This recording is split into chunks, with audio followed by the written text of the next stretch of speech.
I also want an education but a sex education, kasi sobrang daming kabataan ngayon na wala pa sa wastong edad na nabubuntis na. That's why lumalaki yung populasyon natin dito sa Pilipinas. And yeah, darating yung araw magiging pinakamasarap kayo kaya kalma lang. Huwag mo nang horny agad. Yes. Huwag kayong Alam mo yun, horny dapat agad.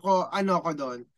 Okay ako doon na bata pa lang mas maagang ituro hindi na ang bata, parang mas maagang ituro ang sex education Yes. para mas nagiging open yung There was a utak right nila. time to be horny and to be, Brain. like me.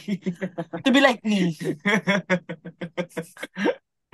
Actually, yes. Pero alam ko, Maxi, na viral ka din when, I think you were 14-year-old, no? May parang video ka talking about HIV. Yes. So Yes. parang, is that something that you've always been passionate about since, you were little, Yes. ganon?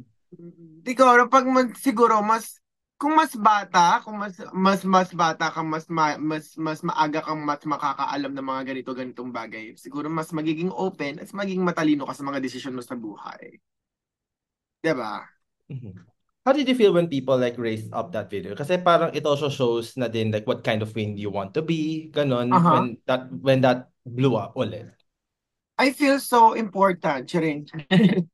Kasi parang habang pinapanood nila yon, sabi ko, sarili ko, napaka-importante talaga ng video na to. At a very young age, Oh, you can keep those for team. people So, na, sobrang importante siya, hindi lang sa mga bata, kundi sa mga matatanda na hindi pa alam yung mga ganung bagay. So, sobra kong na-appreciate yung paggawa ko ng video na yun, and na iti-treasure ko siya na sobrang important talaga.